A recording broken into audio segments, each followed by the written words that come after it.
हे पितरांनो तुम्हाला नमस्कार करतो. ओम श्री गणेश देवताय नमः. ओम श्री कुळदेवताय नमः. ओम श्री गुरुदेवताय नमः. ओम सर्वश्री इष्ट देवताय नमो नमः. शिवशानाथ मित्रांनो, मी कडाप्पा परत एकदा आपल्या समोर हजर आहे. माझ्या धर्मकरम चॅनलमध्ये आपले सहर्ष स्वागत करीत आहे. मित्रांनो, पंचांगाचे आता आपल्या समोर सादर करीत आहे.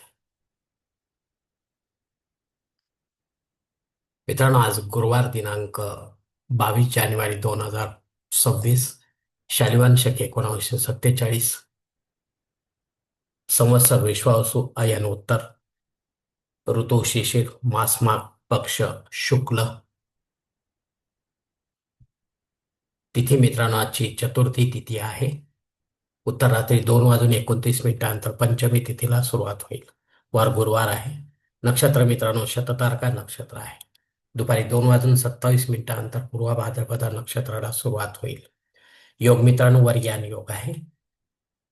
सायंकाळी 5 वाजून 38 मिनिटांनंतर परिग योगाला सुरुवात होईल. करण मित्रांनो वनिस्करण आहे.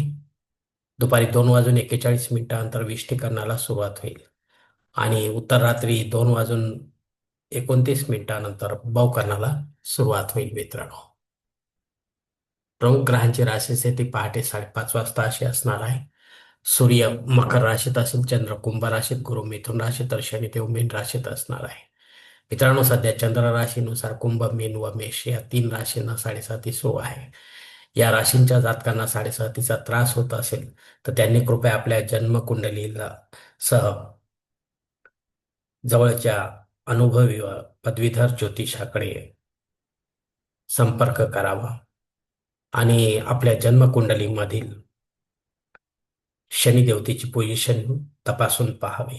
जर अशुभ स्थितीत असेल तर आपल्याला त्याची धार्मिक सेवा करावी लागणार आहे. शुभ स्थितीत असता आपल्याला धार्मिक सेवेची गरज राहणार नाही. मित्रांनो, मुंबई भागातील सूर्योदय असते याप्रमाणे: सूर्योदय सकाळी 7 वाजून 16 मिनिटांनी असेल तर सूर्यास्त सायंकाळी 6 वाजून 25 मिनिटांनी असणार आहे. मित्रांनो, गोचर ग्रहांची सद्यस्थिती सुद्धा जाणून घेऊया. अस्तंगत ग्रहांमध्ये मंगळ ग्रह 10 नोव्हेंबर पासून, शुक्र ग्रह 14 डिसेंबर पासून, बुध ग्रह 3 जानेवारी पासून अस्तंगत झालेले आहेत. वक्री ग्रहांमध्ये गुरु ग्रह हा 11 नोव्हेंबर पासून वक्री झालेला आहे. या प्रकारची ही चारही ग्रह आपल्याला काय फळ देतील हे देखील ज्योतिष आपल्याला समजावून सांगतील. मित्रांनो, आता या पंचांगाच्या आधारे आपण आजच्या पूजेसाठी लागणारा संकल्प सोडणार आहोत. तेव्हा आपण आपल्या उजव्या हाताच्या तळहातावर एक पळी पाणी, थोड्या अक्षात, एक फुल वा फुलाची पाकळी घ्या आणि हा छोटासा संदेश म्हणायला सुरुवात करा. मित्रांनो, हरो शिव शिव शंभोराज्ञे प्रवर्तमान सद ब्रह्मण द्वितीयपरार्धे श्वेतवराह कल्पे वैवस्वत मन्वंतरे कलियुगे प्रथम पाते जम्बूद्वीपे भरतवर्षे भरतखंडे मेरो दक्षिण दिग्भागे महाराष्ट्र देशे व्यावहारिक चंद्रमान शालिवान शके 1947 प्रभाद्वीप 60 संवत्सरामध्ये विश्वावसु नाम संवत्सरे उत्तरायणी शिष्य ऋतू माघ मासे शुक्ल पक्ष बृहस्पती वासरे शततारका नक्षत्रे वर्यान योगे वनिस्करणी चतुर्थी शुभ तिथो वीरगोत्रात उत्पन्न में कड़प्पा मोह पातो दुर्तक्षय द्वारसी पार्वती पति परमेश्वर पित्यर्थ विधिवत नित्य देव पूजा एवं इष्टलिंग पूजा करिष्ये. मित्रांनो, याच ठिकाणी हा संकल्प संपलेला आहे. तेव्हा आपण आपल्या उजव्या हाताच्या तळहातावर संकल्पाचे पाणी समोरच्या तामणात सोडून द्या. मित्रांनो मित्रांनो या संकल्पाची वेळ मर्यादा दुपारी 2 वाजून 27 मिनिटांपर्यंत आहे. या वेळेनंतरही आपल्याला संकल्प सोडायचा असेल कुठल्याही धार्मिक विधीसाठी तर कृपया आपण वरील बदललेल्या पंचांगाचा आधार घ्यायचा, नवीन संकल्प तयार करायचा, त्या संकल्पात आपण करत असलेल्या धार्मिक विधीचा उल्लेख अवश्य करायचा. तेव्हाच आपली धार्मिक सेवा संबंधित देवतांपर्यंत पोहोचेल आणि त्यांचे आशीर्वाद आपल्यापर्यंत पोहोचेल. आपले जीवन अधिक सुखावह होईल. मित्रांनो, सुख शांती आणि समाधानाचे होईल. मित्रांनो, आता मुहूर्त विभागामध्ये पाहूया. यात धार्मिक विधी त्यांचे मुहूर्त काळ याप्रमाणे दिलेले आहेत. सर्वात प्रथम साखरपुडा यासाठी मुहूर्त दिले दिनांक 24, 25, 28 फेब्रुवारी दिनांक 3, 5, 6, 7, 8, 10, 12 आणि 13. डोहाळ जेवणासाठी मुहूर्त दिले दिनांक 25, 29 फेब्रुवारी दिनांक 1 आणि 6. बारसे करण्यासाठी मुहूर्त दिले दिनांक 23, 25, 28, 29 फेब्रुवारी दिनांक 1, 6 आणि 8. जावळ काढण्यासाठी मुहूर्त दिले दिनांक 22, 25, 26 फेब्रुवारी दिनांक 6. गृहप्रवेश करण्यासाठी मुहूर्त दिले दिनांक 24, 25, 26, 28 फेब्रुवारी दिनांक 6, 7 आणि 13.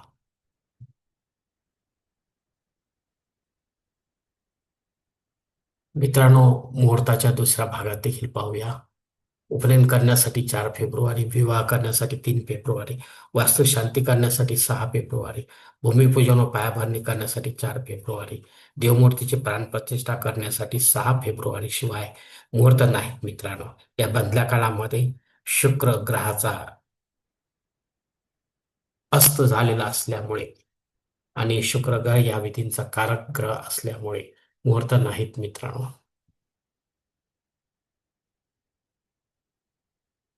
मित्रांनो, वरील काही मुहूर्तांच्या तारखेत वेळेची मर्यादा देखील असू शकते.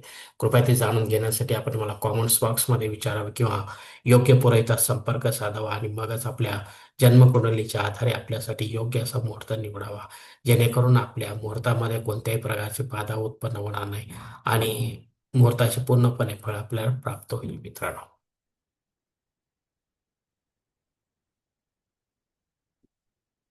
मित्रांनो, आता पंचांगाची इतर काही महत्वाची जी माहिती आहे ती आता आपण पाहणार आहोत.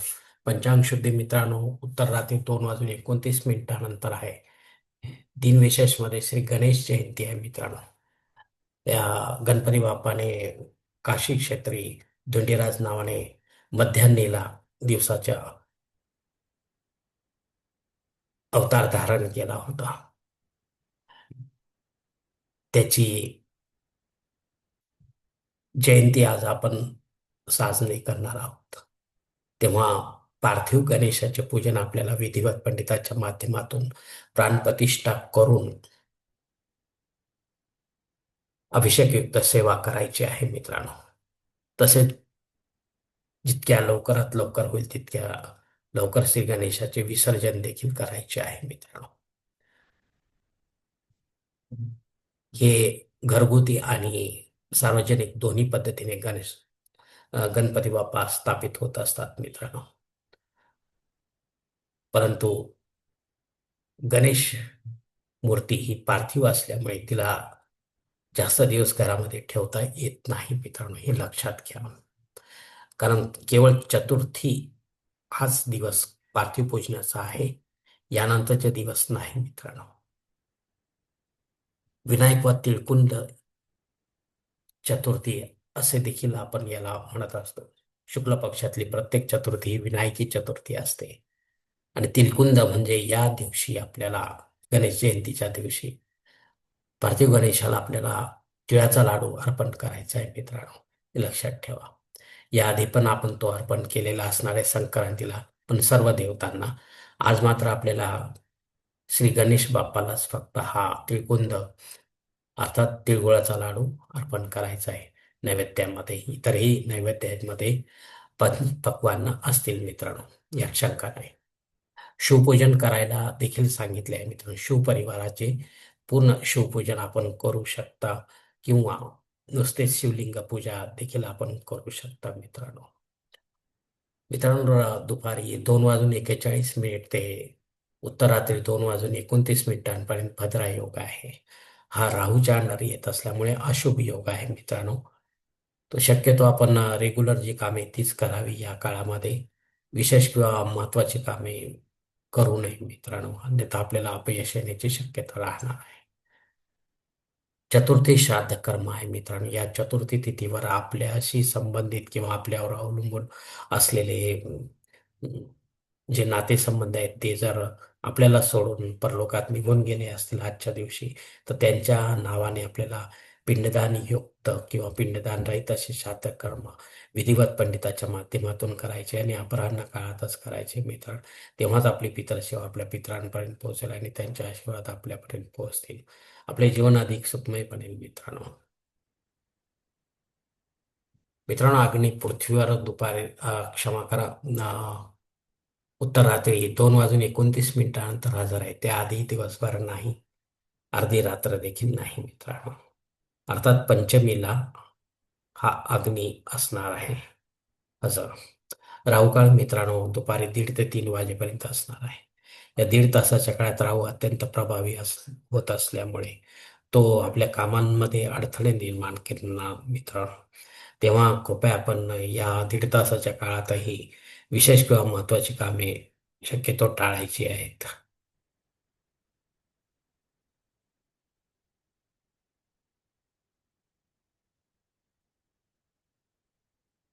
धन्यवाद मित्रांनो. आजचा हा पंचांगासंबंधीचा व्हिडिओ मी याच ठिकाणी संपत आहे. आपण जर माझ्या मताशी सहमत असाल तर कृपया माझे धर्म करम चॅनल सबस्क्राईब करा, लाईक करा, आपले कुटुंब मित्रपरिवारासह शेअर करा. तसेच कॉमेंट्स बॉक्समध्ये आपले मत अवश्य नोंदवा आणि माझा पुढील व्हिडिओ आपल्यापर्यंत पोहोचण्यासाठी बेल बटन अवश्य दाबा. धन्यवाद मित्रांनो. आज पुढील भेटी होईपर्यंत आपण खुश राहा, आनंदी राहा, प्रसन्न राहा. हरिओम. शिवशंभो महादेव.